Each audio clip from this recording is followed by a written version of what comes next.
Bonjour, je me présente, Magda Lacombe, membre du comité de négociation. Comme vous le savez, votre syndicat négocie actuellement votre convention collective qui s'appliquera à l'ensemble des professionnels en soins du CIUS. Nous vous présentons l'autosuffisance, un projet novateur pour l'amélioration de vos conditions de travail et de votre pratique professionnelle. Ce projet syndical est ni plus ni moins le cœur des priorités que vous avez adoptées en Assemblée générale et surtout vos préoccupations que vous avez indiquées lors de la vaste consultation à l'été 2017. Je vous rappelle que plus de 800 membres ont participé à cette consultation. Après la présentation, nous vous invitons à communiquer avec votre syndicat pour plus de détails. Votre syndicat croit fermement en ce projet et souhaite obtenir votre support car c'est vos conditions qui sont en jeu. Voici un rappel du contexte général de la négociation locale dans le CIUS de l'Est de l'île de Montréal. La création du CIUS. Nous sommes 4200 membres professionnels en soins. Nous avons présentement 7 conventions collectives qui sont en vigueur. Nous avons l'obligation de négocier une convention collective. Nous avons 18 mois pour négocier. La fin de la négociation est prévue pour octobre 2018. Si nous n'avons pas d'entente, un arbitre du travail tranchera. Également, voici un rappel des priorités de négociation que vous avez adoptées à l'automne 2017 en Assemblée générale. La stabilisation des structures de base des centres d'activité, le rehaussement du nombre de postes à temps complet, la baisse de la charge de travail, la diminution du temps supplémentaire obligatoire, ainsi que favoriser la continuité des soins. Suite aux préoccupations que vous avez exprimées concernant le manque chronique de personnel sur les centres d'activité, votre syndicat propose des mesures de stabilisation des équipes de soins ainsi que du rehaussement des structures de postes. Notamment, cela se concrétise par la notion de centre d'activité sur une installation et favoriser les postes simples, le rehaussement des postes à l'intérieur du centre d'activité, la restriction de la mobilité au maximum, la création de postes rotatifs et composés selon l'évaluation des besoins du centre d'activité, le port d'attache qui doit être une constituante du poste, ainsi que la notion des territoires géographiques pour les équipes volantes. Une autre de nos grandes priorités du projet est évidemment la baisse de la charge de travail. Les objectifs visés par notre projet d'autosuffisance pour régler cet important problème sont de mettre le personnel nécessaire sur les centres d'activité pour s'assurer du remplacement des absences, d'assurer une pratique professionnelle sécuritaire, d'améliorer l'organisation du travail, de créer un comité des pratiques et responsabilités professionnelles avec la direction des soins infirmiers et le syndicat.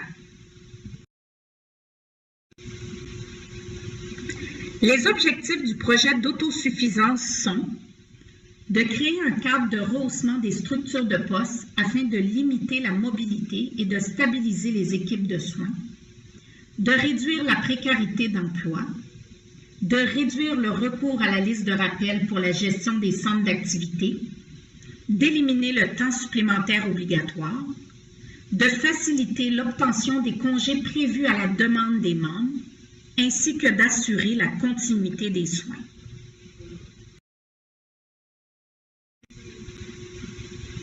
Voici le projet en un coup d'œil. Le syndicat propose à l'employeur de créer ou de maintenir une structure de poste de base qui correspond à 100% des requis de professionnels en soins à chaque quart de travail.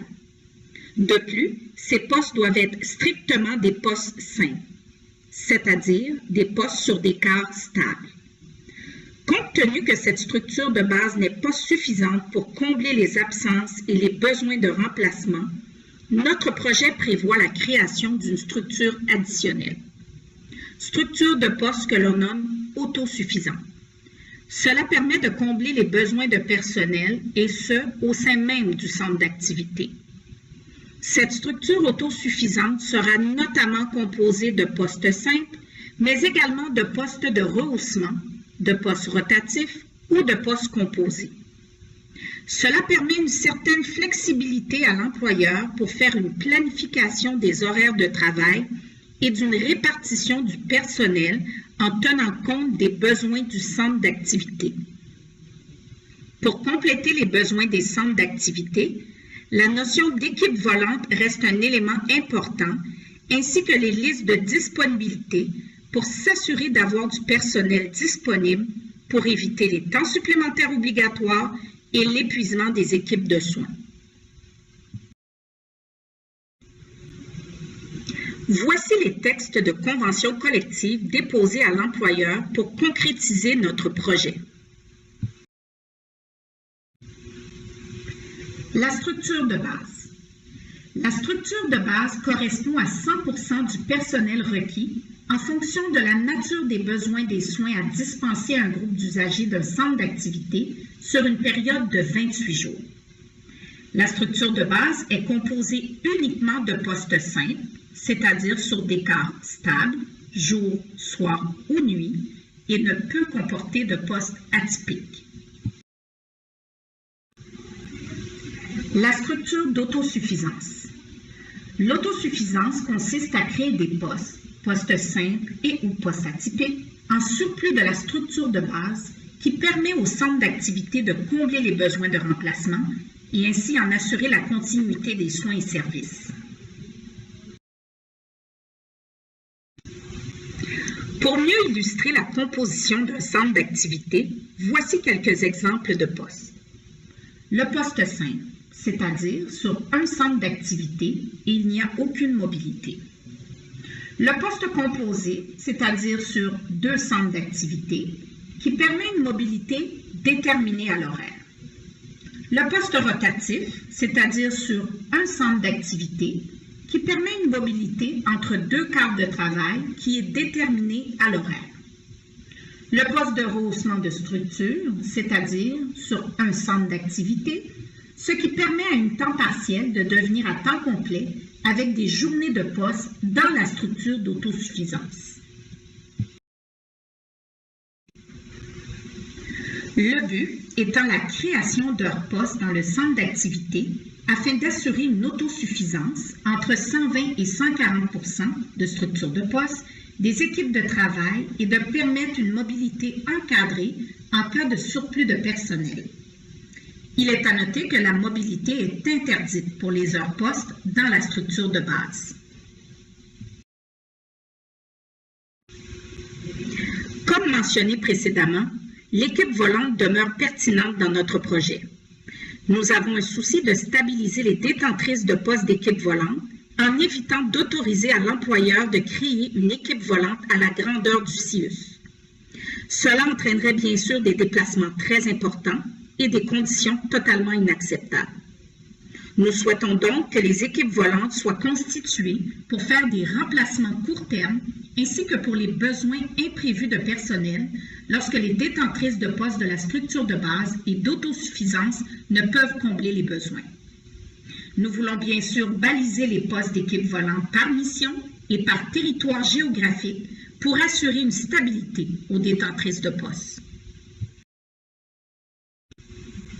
La vision du projet ainsi que sa concrétisation vont apporter plusieurs avantages aux professionnels en soins, notamment de lutter contre la surcharge de travail, de stabiliser les équipes de travail, de limiter la mobilité à l'autosuffisance, de favoriser l'accès aux congés prévus à la convention collective à la demande de la salariée, d'agir sur la précarité, de favoriser l'attraction et la rétention du personnel, d'agir sur la sécurité professionnelle et ainsi en réduire les coûts d'administration.